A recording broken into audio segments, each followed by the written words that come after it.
Today on the channel, we are replacing the standard controller with the brand new all-in-one touchscreen controller. We get upgraded from 1 probe to 4 probes, and we got a whole bunch of new features. Let's get into it.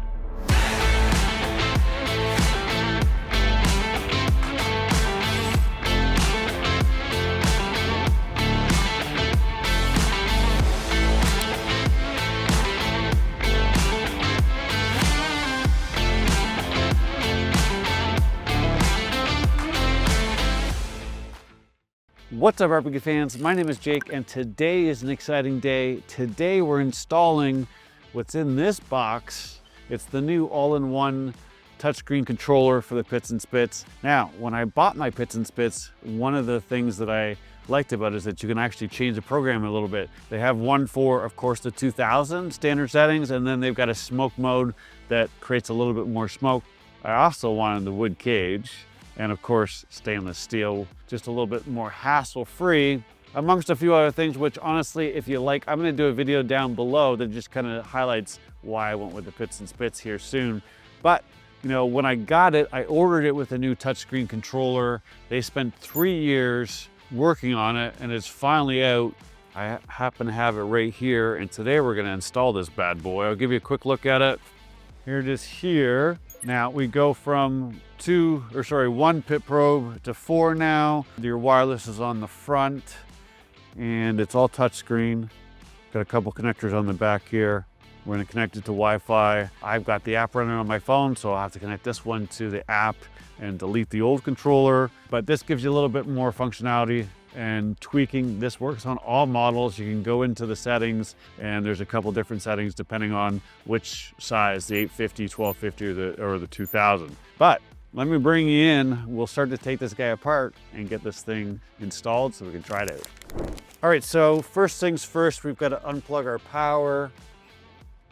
And then what we're gonna do is we're gonna go in through the bottom. You got 2 screws here on the front, and then there's 2 on the back. I'll do the ones on the back first.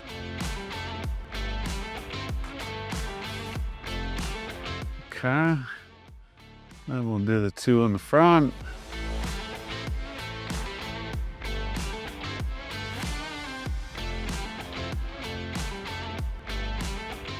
Now this plate's gonna fall down here. Now what we're gonna do is we are gonna take this out so I can see some of the wires from the back of it.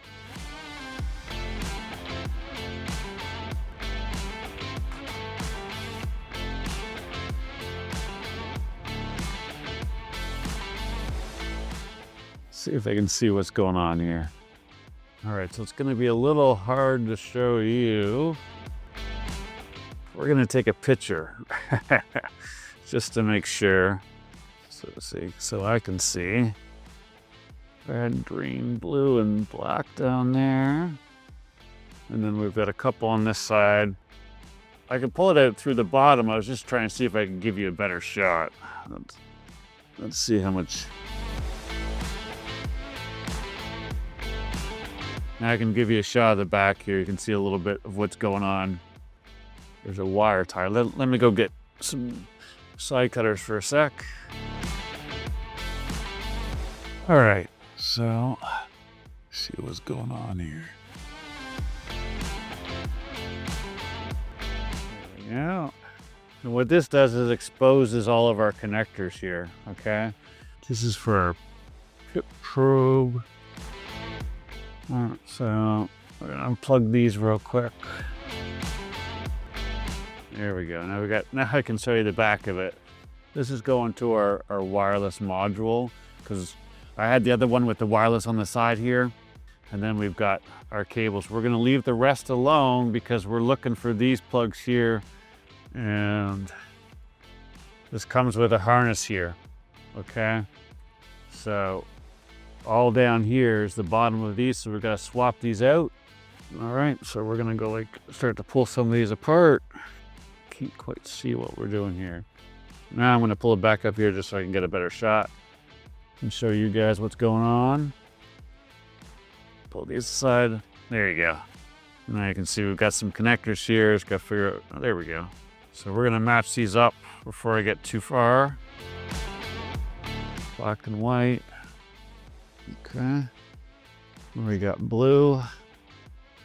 Okay, let's see what we got here. Oh, there's a little lock there that I missed. So on both sides. Yeah, a little flathead. A little flathead screwdriver. Here's your friend. There we go. All right, so that's this one. So now we're gonna go back here. Now these only go in one way, so you can't really mess that part of it up. And then we'll get a couple more of these. If you have like a smaller screwdriver, like I have too much, the screwdriver is too long to get the angles that I'm trying to get. There we go. We got green. And then I got this last one. I plugged in the wrong one. Not bad. I'm like, wait a second, what's going on here? There we go, now we got one more remaining.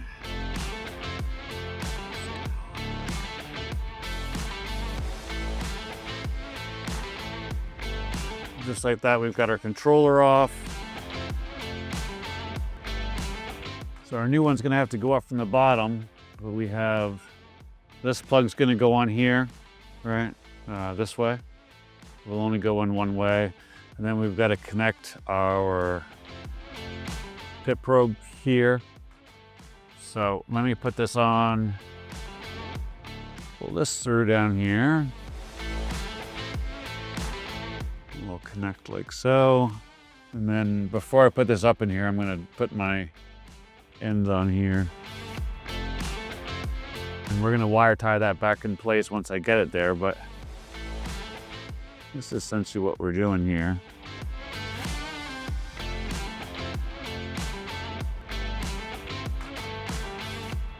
Hey, those are screws. Ollie, don't touch those.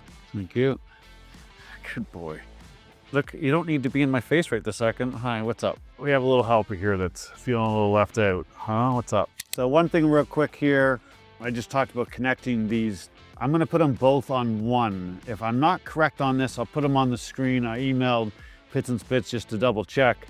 But there is a screw inside, so it looks like you could actually have two pit probes and you could balance them out, and just the pit probe has two wires on the end of it. The other thing I'm gonna do before I screw this in now is on this guy, we've got a built-in, our antenna for our wireless is gonna go right there. Let that hang there for a sec. So this telephone like cable, like this, number one, I don't need it anymore because it goes to a wireless guy that's attached here at the side. I'm gonna turn off or spin off the antenna. And you can see what we've got here. Here's that wireless antenna part. I don't need that module because it's built in. I'll probably put a plug or something in there just to keep it nice and clean. But what we'll do here is now we will put this guy back up.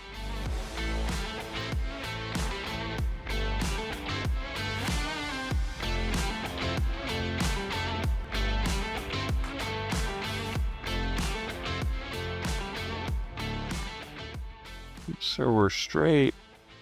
So there's no need to over tighten this. We're going into a circuit board, right? We just want snug. There we go. And then we'll take our wireless antenna, and I probably don't, there's a little flange here that just cleans up the hole. You don't need that. Let's turn this guy on. I feel like it should go on a little further than that. Let me see. Pretty good. Here we go, we got wireless. Now the last thing that I'm gonna do is, you can see I've got some cables here. I am gonna just use a wire tie and wire tie them back up. I can't get you a shot of that, unfortunately. So you're gonna have to just trust me that that's what I did. So I'm gonna do that real quick, and then we'll put the bottom on and see if it turns on. All right, so I've got myself a zip tie here. And what I'm gonna do is we're gonna bunch this up. So if you go straight back, there's another cable there, a couple cables. You can just hold it there. And away we go. Cut that end off. Easy peasy. Now we just put our bottom in. So you're gonna see there's a square here. Your pellet dump chute goes through that square. So the side that's got the lip here, that's gonna go closest to your pit. Again, don't over tighten these things. You're just going into some metal there. You're just gonna strip it if you do that. This plate on the bottom does not weigh anything. So now what we'll do is we'll plug this guy in like so. Let's make sure you can see the controller. All right, so you can see the display here. We've got a power button. Got a whole bunch of controls here. So I'm gonna go up to the configure button here. We're gonna go to settings. I lied, we're gonna go to connections. Here we go. So I gotta go to my good old KJ1 because that's my 2.4. Right. So this is gonna require 2.4, and you wanna make sure that you have a dedicated 2.4 gigahertz network for it, not a mixed 5 2.4. And I'm gonna put my wireless password in here and I'm gonna cover it up so that you can't see what's going on. Let me find my symbols here. Yeah. Okay, continuing. So we're connecting. It's super sunny out here, so I don't know if you can see that. The sun is barreling down. So I apologize if that's not coming back on film. I'm not gonna know until I look at the footage, but so it tells me I'm connected to my local network. I'm gonna say okay. And now on my phone, I'm gonna find my Pits and Spits app here. So when connecting this to the new controller, you gotta use the Grill Pro app. So I deleted the other app here, and we're gonna go to the gear, we're gonna set up Grill, we're gonna scan for devices. It's gonna ask if it can use Bluetooth, which it can. Pretty sure this didn't turn off on me while I was, it did turn off on me while I was doing something there. Here we go, there's my grill.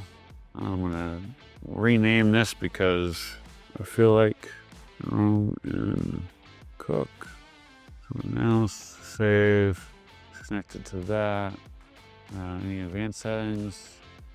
Oh, you can select your mode on your grill, right? So I was talking about this before. There's Meat Locker, then there's your different versions, and then there's original. They suggest I start with the original, and that's that. I'm connected. Add to grill to enable coming from. Okay. All right. So now we're gonna back out of this. I've got all my grill stuff. We've got a pit probe in there, and you can now see that I've got different fan controls here. I've got a smart timer so I can tell it how long I want it to run, and the cooking temperature. The light, I'm not sure what that does. Let me see. Does it do anything over here? I don't have it running yet, so I don't know what that does. And then there's auger here, so you can actually increase the runtime to help prime it faster. That's that. Adjust to set temperatures. No probes installed. Connecting a probe to begin monitoring. So I've got the new probes here. Sorry, just connect a couple here. 1 and 4. Oh, dropped a couple. Now that I've got probes there, I can set my temperature. We'll just leave it 300 for now. And you can see each of my probes here as if I add another one. I've got 1 and 4 right now. Now it's seeing 3. If I add my last one,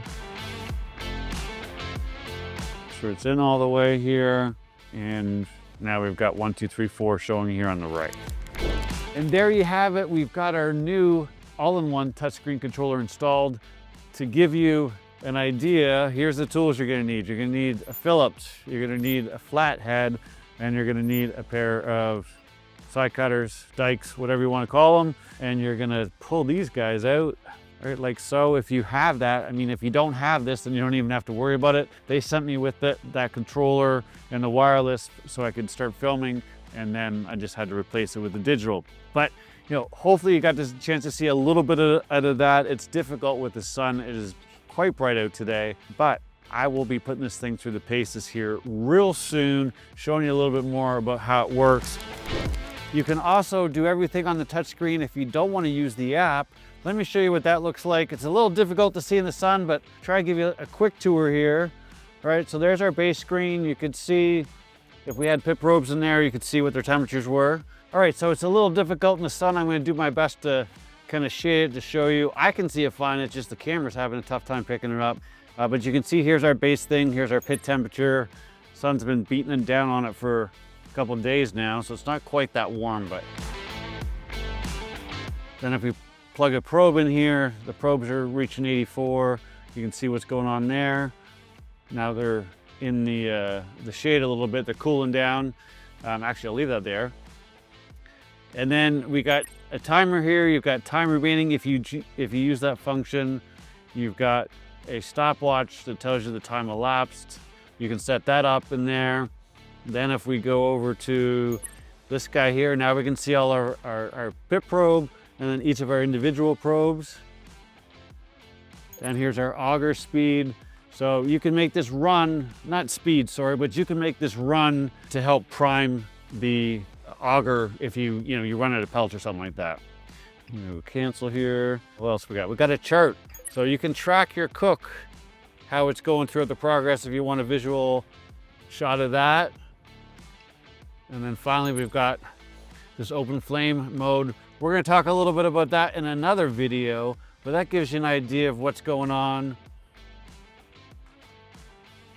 And then if we just hit this button here, we'll start it up. We're not gonna do that right now. So there you have it.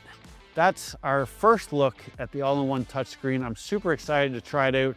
I am gonna be obviously using it forward on some cooks, and we'll dive down into some of the features a little bit more detail as we have some cooks going. But I gotta tell you, this guy right here is one of the reasons why I ended up with Pits and Spits. I did a lot of research when I was looking to make a change, and that's one of the reasons. I've got several others that I cover in an entire video. You can check this video out here. If you're not subscribed, please do so below. Hopefully you got some value in this video. Give it a thumbs up. Thanks as always for watching. I'll see you soon.